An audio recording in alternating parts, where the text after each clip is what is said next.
హరహర మహాదేవ శంభో శంకర. నా పేరు కుమారస్వామి ఆచార్యులు.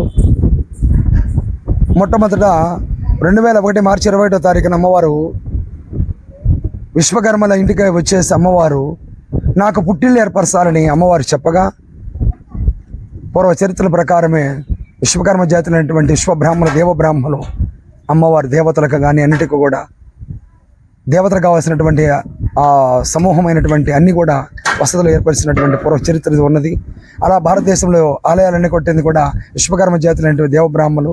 అలాగే అమ్మవారు వచ్చి నాకు పుట్టిల్లు ఏర్పరచమని కోరగా, ఆ పుట్టిల్లు అనేది బిచ్చడపాళెము బెస్తమల్లయ్య సలిమేందర్ సెంటర్ అంటారు ఆ పేరు.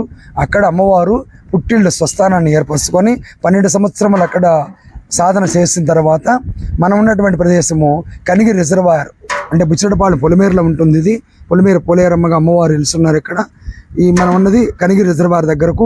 పుట్టింటి నుంచి అమ్మవారు ఇక్కడికి వచ్చి ఈ క్షేత్రములో కాళికాదేవి నాట్యం చేసి త్రిశూలము వదిలినటువంటి త్రిశూల ప్రతిష్టాపన చేయమని ఆజ్ఞాపించారు. అది కూడా నీవు స్వయముగా తయారు చేయాలని ఆజ్ఞాపించారు. విశ్వకర్మ వంశీయుల జాతీయులం కాబట్టి మేము దేవబ్రాహ్మణము త్రిశూలము తయారు చేసుకొని ఇక్కడ ప్రతిష్టాపన జరగడం జరిగినది. ప్రతిష్టాపన చేశాము. ఆ తదుపరి ఇక్కడ ఉన్నటువంటి మనకు కనిపిస్తున్నారు శ్రీ కాళహస్తీశ్వర స్వామి సంకల్పము. స్వయంగా పరమశివుడు ముందు అమ్మవారు చెప్పిన తర్వాత పరమశివుడు వచ్చి నాకు నువ్వు గుడి కట్టాలి ఇక్కడ కాళహస్తీశ్వర ఆలయం అని చెప్పి ఆజ్ఞాపించాడు. శిరసా వహించాను. నవావరణము ప్రమాణముతో కాళహస్తిలో ఏ ప్రమాణం అయితే ఉన్నాడో ఆ ప్రమాణమైన తెలియపరచడము. నేను ఆ ప్రమాణం ప్రకారము కాళహస్తికి వెళ్ళి ప్రధాన అర్చకులైనటువంటి ఒక మహానుభావుడిని కలిసి దాని ప్రమాణం చెప్పమని మూల విరాట్ ప్రమాణం తీసుకొని ఆర్లగడ్డకి వెళ్ళి 3 మాసముల తపస్సు చేసి అక్కడ తయారు చేయించుకొని ఆ మహాలింగ ప్రతిష్టాపన, ఆ మహాలింగాన్ని తీసుకొచ్చి ఇక్కడ 5 మంది పీఠాధిపతుల సమక్షములో ప్రతిష్టాపన గావించబడినది. ఇలాగా కాస్త ముందుకెళితే చెరువులో స్వామి 150 సంవత్సరాలు పూజ లేకుండా ఉంటే అమ్మవారు నాయన చెరువులో స్వామి ఉన్నాడు, పూజ లేదు, నువ్వు వెళ్ళి పూజ చేయమని ఆజ్ఞాపిస్తే నేను అక్కడికి వెళ్ళి అమ్మవారి ఆజ్ఞ ప్రకారం ఆ చెరువులో ఉన్న స్వామికి పూజ అందించాను. అది 2012వ సంవత్సరము మహాశివరాత్రి రోజు ఉత్తర పూజ అందుకున్నాడు.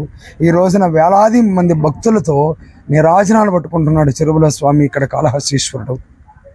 ఈ క్షేత్ర మహిమ ఋషులు తపస్సు చేసిన పుణ్యభూమి కాబట్టి ఇక్కడ కాళహస్తీశ్వర స్వామికి దక్షిణ భాగంలోనే పక్కనే శ్రీ అన్నవర సత్యనారాయణ స్వామి వారు అన్నవరములు ఎలాగైతే ఉంటారో త్రిమూర్త్యాత్మక స్వరూపములైనటువంటి పరమశివుడు, సత్యదేవుడు, అమ్మవారు లక్ష్మీదేవి త్రిమూర్తులుగా ఉన్నటువంటి స్వరూపం ఇక్కడ ప్రతిష్టాపన గావించబడింది.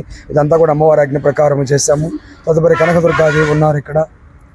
తదుపరి ఈ గ్రామ దేవత అయినటువంటి బుచ్చిరెడ్డిపాళెం గ్రామ దేవత అయినటువంటి పోలేరమ్మ పరమేశ్వరీదేవి ఇక్కడ జంతుబలి అనేటువంటిది లేకుండా సాత్వికముగా అమ్మవారికి పూజలు జరుగుతూ ఇక్కడ మహాశక్తిగా అమ్మవారు సంచరిస్తుంటారు. క్షేత్రానికి పాలకుడుగా పంచముఖ ఆంజనేయ స్వామి వారి ప్రతిష్టాపన కావించబడింది. రాబోయే కాలంలో ఇది కోటిలింగాల క్షేత్రముగా తీర్చిదిద్దమని అమ్మవారు ఆజ్ఞాపించారు. ఇప్పటికి 24 సంవత్సరాలు మా కఠోర సాధన ఒంటికాల తపస్సుతో పూర్తి చేసుకొని ఇలా పంచమ మహాశక్తుల ప్రతిష్టాపన కావించబడింది. త్వరలోని ఇక్కడ కలకత్తా కాళికాదేవి ఆలయం కడుతున్నాము. శంకుస్థాపన జరిగి బేసమట్టాలు కూడా జరుగుతున్నవి.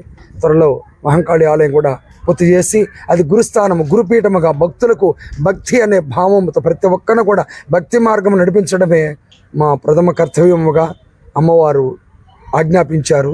అది మేము శిరసావహించి ఈ విధముగా ఇక్కడ అమ్మవారి ఆజ్ఞ ప్రకారము కాళహస్తీశ్వర స్వామివారి ఆజ్ఞ ప్రకారము ఇదొక పుణ్యక్షేత్రముగా బిడ్డలు పిలవగానే ఒకనాడు ఇది అడవిగా ఉన్న ప్రాంతము, ఇక్కడికి ఎవరు కూడా సంచరించడానికి కూడా భయపడేటటువంటి ప్రాంతము. ఈ రోజున వేలాది మంది, లక్షలాది మంది భక్తులు వస్తున్నారు. అటువంటి మహాపుణ్యక్షేత్రముగా తీర్చిదిద్దింది పార్వతి పరమేశ్వర సంకల్పం కాబట్టి రాబోయే కాలంలో ఇది భక్తులు తరపునే ఇదందరూ కూడా భక్తులు మాత్రం ప్రతి ఇచ్చే రూపాయి భక్తుల ద్వారా తీసుకొని ఈ ఒక మహాపుణ్యక్షేత్రము తీర్చిదిద్దడం జరుగుతున్నది. ఇంకా కూడా చాలా చేయాలి, భక్తులు స్వయంగా చేస్తారు. ఇది కులాలకు అతీతమైనటువంటి పీఠము, కుల వర్గాలు కానీ ఏమి కూడా ఉండవు ఇక్కడ. ఇది శ్రీ కనకదుర్గా పోలేరమ్మ చారిటబుల్ ట్రస్ట్గా 2014 రిజిస్టర్ చేశాము. ఇది మహాశక్తిపీఠము కూడా రిజిస్ట్రేషన్ చేయబోతున్నాము త్వరలోనే.